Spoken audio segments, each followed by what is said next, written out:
नमस्कार, मैं आपके साथ अंजना और आप देख रहे हैं कबीर क्रांति। आइए बढ़ते हैं आज की मुख्य खबर की ओर। कबीर क्रांति ब्रेकिंग न्यूज। देखिए डीएन योगी की रिपोर्ट।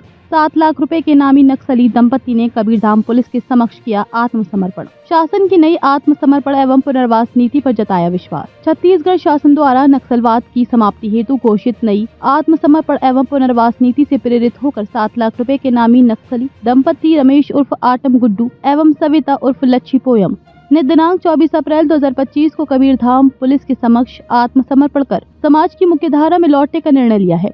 ये सफलता पुलिस महानिरीक्षक राजनांदगांव रेंज श्री अभिषेक शांडले आईपीएस के मार्गदर्शन तथा पुलिस अधीक्षक कबीरधाम श्री धर्मेंद्र सिंह आईपीएस के नेतृत्व में चलाए जा रहे नक्सल उन्मूलन अभियान के अंतर्गत मिली है।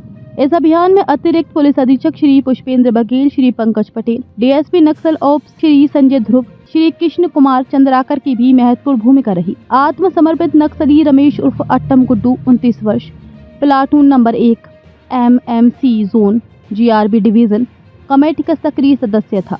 वहीं उसकी पत्नी सविता उर्फ लच्छी पोयम 21 वर्ष टांडा एरिया कमेटी की सदस्य के रूप में कार्यरत थी। दोनों बीते 8 वर्षों से एमएमसी क्षेत्र में सक्रिय रहकर नक्सली गतिविधियों में संलग्न थी। वर्ष 2019 में थाना बोरमदेव क्षेत्रांतर्गत बकौदा जंगल में हुई मुठभेड़ में रमेश घायल भी हुआ था। संगठन में रहते हुए रमेश के पास 12 बोर बंदूक तथा सविता के पास 8 mm राइफल रही है। आत्मसमर्पण का निर्णय उन्होंने संगठन में व्याप्त आंतरिक संघर्ष, अमानवीय व्यवहार, स्थानीय आदिवासियों पर हो रहे अत्याचार तथा जंगल में कठिन जीवन से त्रस्त होकर लिया। माननीय मुख्यमंत्री श्री विष्णुदेव साय एवं माननीय उप मुख्यमंत्री गृह श्री विजय शर्मा द्वारा प्रस्तुत आत्मसमर्पण एवं पुनर्वास नीति के तहत नक्सली दंपति को तत्काल प्रत्येक को 25,000 की प्रोत्साहन राशि कुल 50,000 नकद प्रदान की गई है। अन्य सुविधाएं शासन के पुनर्वास नीति के अनुसार शीघ्र प्रदान की जाएंगी। माननीय उप मुख्यमंत्री श्री विजय शर्मा द्वारा आत्मसमर्पित नक्सलियों के समुचित पुनर्वास हेतु पुलिस एवं प्रशासन को आवश्यक निर्देश दिए गए हैं। अब तक जिला कबीरधाम में कुल 11 नक्सली आत्मसमर्पण कर समाज की मुख्य धारा से जुड़ चुके हैं, जिनमें 10 इनामी नक्सली शामिल हैं। इस आत्मसमर्पण प्रक्रिया में जिला विशेष शाखा कबीरधाम में पदस्थ प्रधान आरक्षक 405, घनाराम सिन्हा प्रधान आरक्षक 407, अभिजीत सिंह आरक्षक 593, कृपाराम मेरावी नव आरक्षक 255, लिब्रू उर्फ दिवाकर नव आरक्षक 581, करण हेमला एवं आर राय सिंह की सक्रिय भूमिका सराहनीय रही। कबीरधाम पुलिस का ये अभियान आगे भी नक्सलियों को समाज की मुख्य धारा में लौटने के लिए प्रेरित करता रहेगा। तो ये पहले ही अपने दलम को छोड़ चुके होते हैं, इसके बाद ही वो सरेंडर के लिए आते हैं।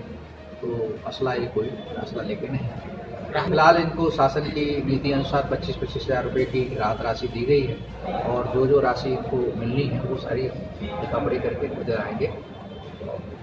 सर, कवर्धा में क्या स्थिति है अभी नक्सलियों की? कवर्धा वैसे तो हमारा नक्सल मुक्त घोषित कर दिया गया है, फिर भी ये जो आत्मसमर्पण करा रहे हैं हम लोग, जो शेष लोग बचे हैं, बाकी हमारी टीम हमारे उसको एक उस एरिया में रखा है जहाँ की विशेष ध्यान देने का ज़रूरत है। हम उस तरह से अपने बॉर्डर पर अभी भी ध्यान रखे हुए हैं, क्योंकि बालाघाट और मंडला जो है कि नक्सल मुक्त क्षेत्र नहीं है, तो उस एरिया से हमें कभी भी हमारी तरफ आ सकते हैं, इसलिए हम अपने बॉर्डर पर सील करके रखते हैं और बॉर्डर पर ज़्यादातर निगाह रखते हैं। सर, अभी आत्मसमर्पण करने के बाद इनको मुख्य धारा से जोड़ रहे हैं, आगे क्या रहेगा इनके? आगे इनके पुनर्वास की जो कि शासन की नीति है, उसके जो पुनर्वास के संबंध में कलेक्टर साहब से इनको निवेदन किया जाएगा और उनसे इनको पूरी तरह से पुनर्वासित कराया जाएगा और इनके जो सुविधाएं शासन के निर्धारित की गई हैं वो सारी सुविधाएं इनको। 2 नक्सलियों ने सरेंडर किया है, दोनों पे एक पे 5 लाख का इनाम है, 2 का है। ये हमारे जीआरबी में काम करते थे ये लोग, और हमारे यहाँ एक इनकाउंटर हुआ था, अकोदा इनकाउंटर, उसमें भी इसमें रमेश नाम का व्यक्ति जो है उसको गोली लगी थी और उसी दौरान ये इलाज के दौरान वहाँ से गायब था। और आज इन्होंने शासन की नीतियों से प्रभावित होकर माननीय गृह मंत्री महोदय के द्वारा जो पुनर्वास नीति घोषित की गई है माननीय मुख्यमंत्री महोदय द्वारा, उनसे प्रभावित होकर इसने आत्मसमर्पण किया है। हमारे आईजी साहब श्री अभिषेक शांडिल जी का भी विशेष आशीर्वाद रहा है और हमारे जो नीचे के एडिशंस भी हैं उन्होंने भी इसमें बड़ा प्रयास किया है, इसलिए ये मुख्यधारा से जोड़ा जा रहा है। कवर्धा में अभी ऑपरेशनली हमारे यहाँ कोई नक्सली नहीं है, लेकिन हमारे बॉर्डर जो बालाघाट से लगता है उस पर हमारे सूचनाएं मिलती रहती है कि कुछ नक्सलियों की आमद रवत है, तो इसलिए हम अपने एरिया में सतत निगाहें। खबरों में अब तक के लिए बस इतना ही। फिर मिलते हैं एक ऐसी ही प्रमुख खबर के साथ। तब तक के लिए नमस्कार और देखते रहिए कबीर क्रांति। अगर आपको वीडियो पसंद आई हो तो लाइक करें व शेयर करें। ऐसे लेटेस्ट अपडेट पाने के लिए बेल आइकन प्रेस करना ना भूलें। अगर आप हमें फेसबुक या फिर इंस्टा के माध्यम से देख रहे हैं तो हमारी पेज को फॉलो जरूर करें। धन्यवाद।